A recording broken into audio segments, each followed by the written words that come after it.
Hey guys, welcome back to the channel, and today we will be previewing the Farmers Insurance Open. This tournament is expected to start on Wednesday instead of Thursday this week, trying to avoid the NFL and PGA overlap with the playoffs going on. So today we are going to look at the Farmers Insurance Open, and first we're going to start off by talking about the course.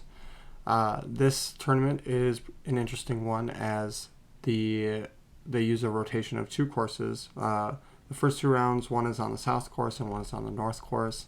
And then from there on, the final two rounds are on the south course. The south course is long. It is a par 72 and is over 7,700 yards. And the north course is essentially a very similar version of the north course. The north course is very similar to the south course, except it is 500 yards shorter.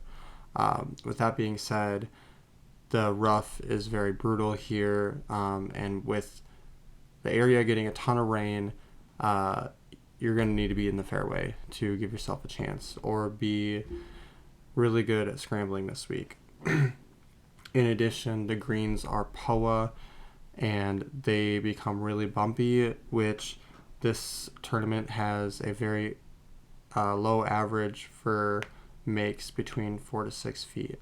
So those are trouble, and putting is going to be a determining factor this week, being able to get up and down and avoid bogey.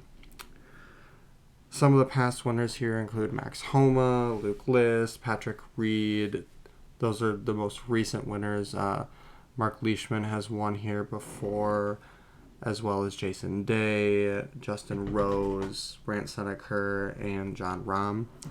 Pretty much what I'm getting from looking at those winners is that they're able to make par. Par is good score. Take advantage of holes when you're able to and when you're in position to hit a good shot. And yeah, it's really a steady game this week. Don't try and get too high, don't get too low, and make sure you just keep it one shot at a time. If we look at our DraftKings pricing this week, Xander Schauffele is our top price golfer at 10.6, with Patrick Cantlay being just behind him at 10,500. Then you have Colin Morikawa, who is 10,200, and Max Homa rounding it out at 10.1.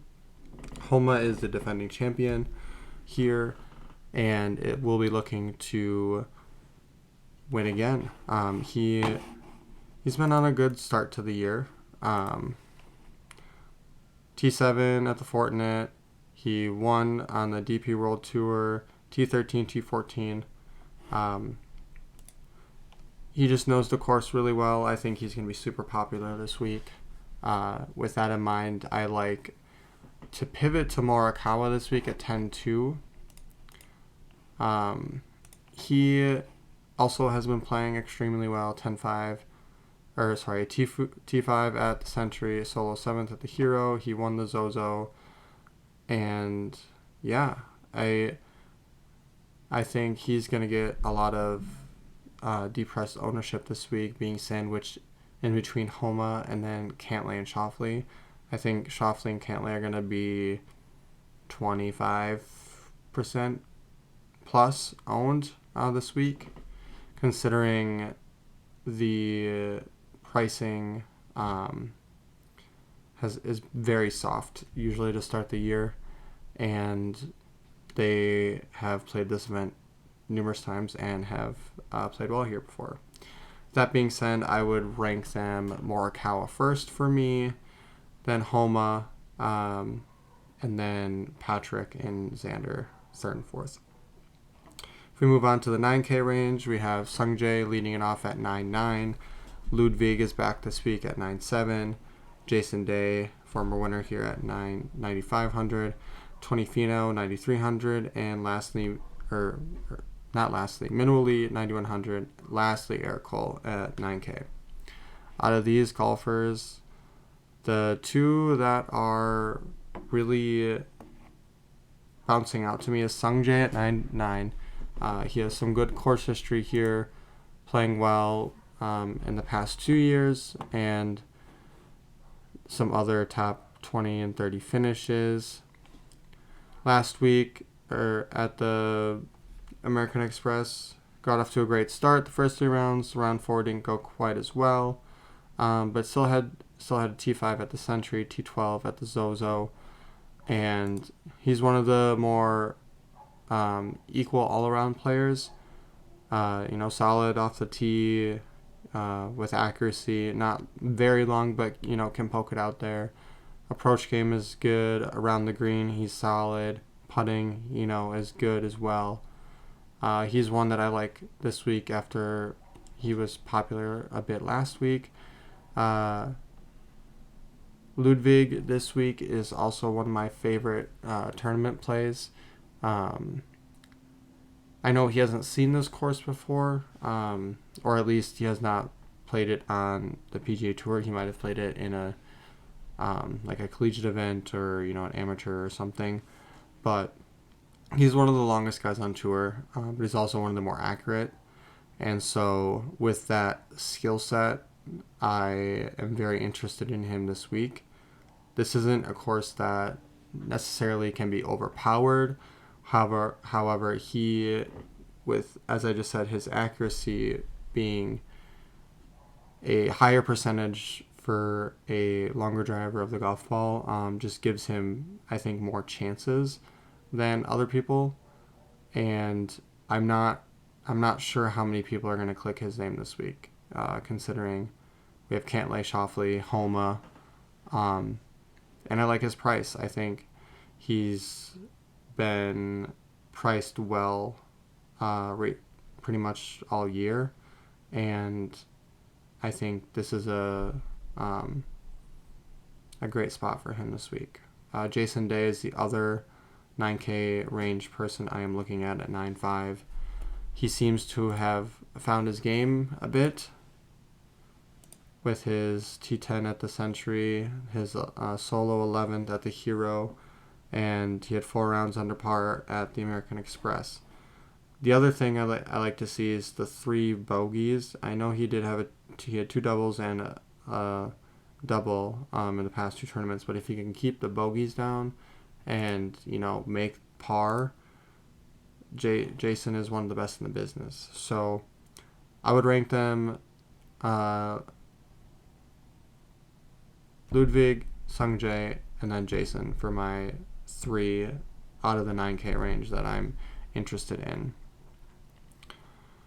The next range, the 8K range, we got Keegan Bradley starting off at 8,900. Secondly, we got Harris English at 88, Sahith Theegala 87, Sepp Straka 86, Hideki Matsuyama 8,500, Nikolai Højgaard 8,400, Justin Rose 8,300, Adrian Moronk 8,200, Daniel Berger 8,100, Will Zalatoris 8K, as well as Christian Bezuidenhout at 8K. Out of this group of golfers, the 3 that I am intrigued by are Harris English at 8,800. He has some good course history here and is one of the more accurate players, or not accurate, just steady players on tour. He can poke it long, but he can, poke it out there, but his game is, trying to find a fairway, make a nice approach, and make a putt. He's not short like Brendan Todd. He's longer than Brendan Todd. He's just got a simple game, and he's very solid all around. I think many people won't touch him this week because of his price. I think people might gravitate towards, or rather choose Keegan Bradley at 89 or Theegala 87, and I think they might just think that it's an overprice, but I think that's an advantage we could take this week. The next golfer in this range I'm interested in is Hideki Matsuyama. Hideki is another person who has played very well here over the years. and he just kind of knows the course. He knows where he needs to miss, where you need to hit on the green. Just tons of experience here. His form is getting better. That's always a question for him when he can find that form. He can get really dangerous, and this seems like a pretty wide open tournament this week. 8,500 for him, however, is pretty cheap, and I think he'll be very popular. So I'm not exactly sure how much I will have of him this week or any at all, but I think he is one to look out for this week, especially in this range.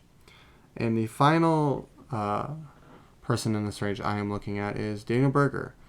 This is his second event back from injury, and he played well last week at the American Express. All rounds were under 70, I believe.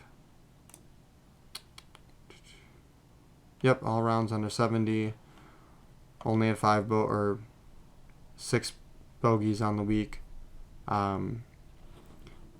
He's another player, pretty accurate off the tee, straightforward with his approaches. Around the green is solid, putting is solid, and I think the all-around game is what makes a winner here, and Berger is one of those players.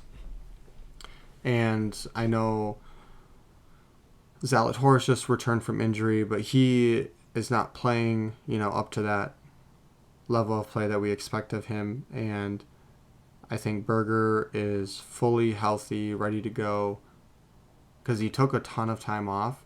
And I think after his performance last week, I'm in on him this week as well. And if I were to rank them, I guess, in my preference, I would say Berger 81, Harris English at 88, and then Matsuyama 85. If we go to the 7K range, we'll look from 7.9 down to 7.5. Okay, we got Keith Mitchell leading it off. Next, we got Luke List at 7,800, Stephen Yeager 7,800, Patrick Rogers 7,700, Ben Griffin 7,700, Adam Svensson 7,600, Bo Hostler 7,600, Nick Dunlap 7,600, but he has withdrawn this week after his win, which was pretty exciting to see on Sunday. So congrats to him. Ryan Fox 7,500, Akshay Bhatia 7,500, Emiliano Grillo 7,500, and lastly Rio Histatoon 7,500. This range, honestly, I don't necessarily enjoy much. Adam Svensson is one that I'm looking at 7,600. Pretty good all-around game. And I think that's just kind of one of the key factors that I'm choosing to specifically look at. I guess for me, in this range, Keith Mitchell had a great round on Sunday this past week, but he hasn't been playing up to the best that he could play. Not saying that he can't win this week. I'm just at 7,900. I don't necessarily think that he can do well enough. And I guess I'm just worried off the tee, and the approach hasn't been on point until that last round. Luke List, he's a former winner here. He's been playing great. The driver scares me a bit just because he can get erratic at times, and the putting is not great, but he has an all-around elite approach game, as well as around the green and scrambling he is pretty good at as well. So he interests me as a former winner, and his skill set Just not sure if I'm totally in on him.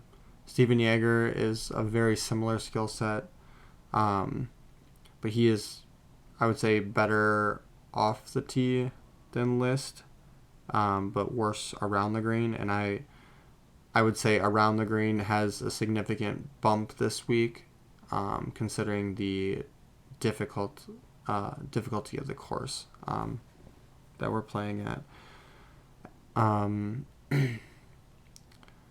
Yeah, Patrick Rogers, I mean, he's from California.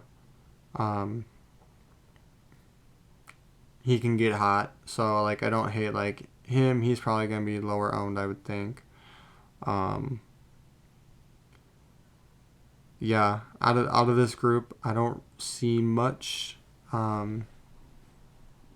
that I have interest in. If we go down to the next group, we got a big group here. So Taylor Montgomery starting it off at 7,400, Billy Horschel also 7,400, as well as Aaron Ryan, Taylor Pendrith. At 7,300, we got JJ Spawn, Adam Schenk, Taylor Moore, Michael Kim, Mackenzie Hughes. 7,200, we got Alex Smalley, Tom Hoagie, Davis Thompson, Sam Ryder, Justin Suh, and Kevin Yu. 7,100, we got Thomas Dietrich, Alexander Bjork, K.H. Lee, Austin Eckroat, Matthew Pavan, Matt Wallace, Chesson Hadley, and then at 7K we got Gary Woodland, Nicholas Lindheim, Scott Stallings, Nick Hardy, Sung Hyung Kim. Had to make sure it was him. Ben Coles, Mark Hubbard, and Sam Stevens. Out of this group, not much, honestly. Billy Horschel has some good course history here. He might pop in ownership this week. He hasn't played great, but then again, he's had a T18, a T14, a T20, and 2 missed cuts. Oh, he also had T18 at the BMW PGA. So, like, it's there. He can play well. He didn't play bad last week. He had 17 birdies, only 2 bogeys. He just had 2 doubles. If one of those is just, if he doesn't have a second double, I'm pretty sure he makes the cut. Or he's, closer. So, I don't hate Billy this week. JJ Spawn is someone I'm looking at.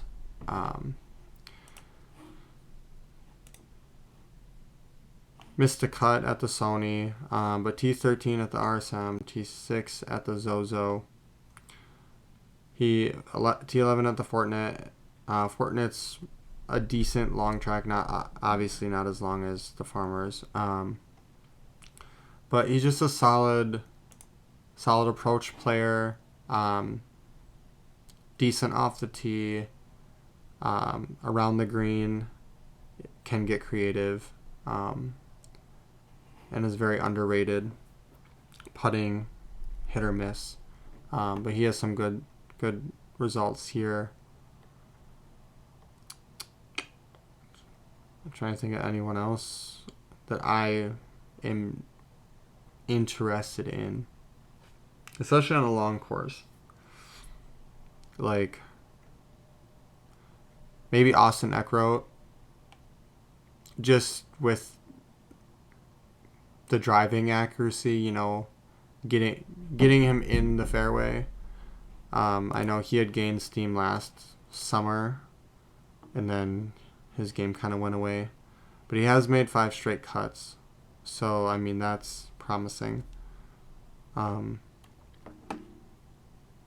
yeah, Austin Eckroat, I would say I'm interested in him. Other than that, though, there really isn't anyone in this range I'm looking at. Around the green, Mackenzie Hughes is good around the green. He can pop, pretty much anywhere.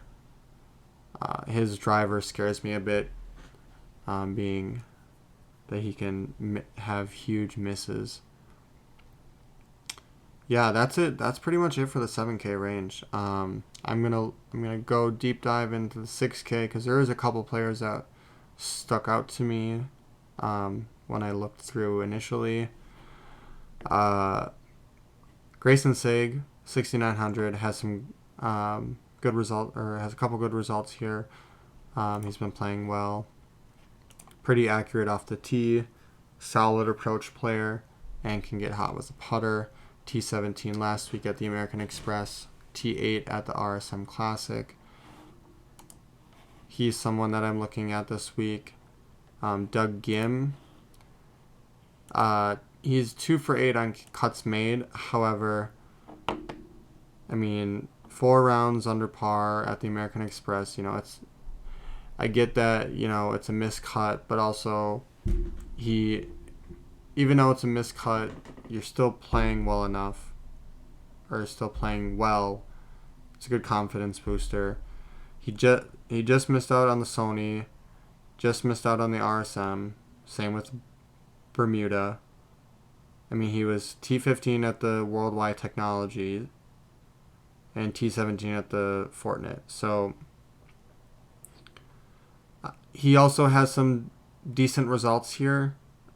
He is an accurate, or a decently accurate player off the tee, solid on approach. Just around the green can get a little sketchy, and the putter is not always certain, but can get hot as well. Then I keep talking about Johnny Vegas.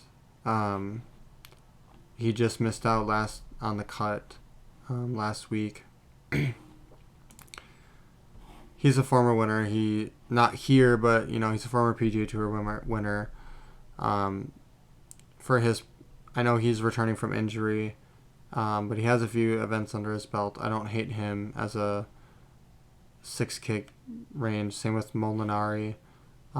He has some good results here, and he is good around the greens.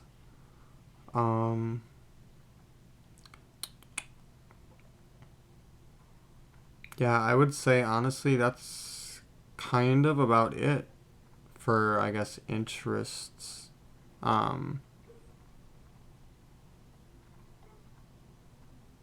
Yeah. This week it's gonna get ugly. I think. We'll have. I mean, usually the average winning score is around between 12 and 15 under, and so there's gonna be a lot of people that are over par this week. I think the cut will be over par. Probably be, I would say 2. I'm gonna say 2 over, or it's gonna be close, maybe 1 over. But yeah, this will be an interesting week. I'm curious. We've had 3 long shot winners the past 2 weeks, and I'm not necessarily expecting a long shot winner this week, considering the tournament has always had the better players rise to the top. But I'm excited for another week of golf, and so this will conclude the preview, and I will be posting core plays, cheat sheet, cash and GPP player pools for the tournament on my Patreon either tonight or sometime tomorrow. But either way, it'll be up before the tournament starts on Wednesday. And with that, I appreciate you guys for watching. Like, subscribe, and comment who your favorite play is in the 8K range this week. And that'll do it. Have a good rest of your evening, and I hope that you all do well this week.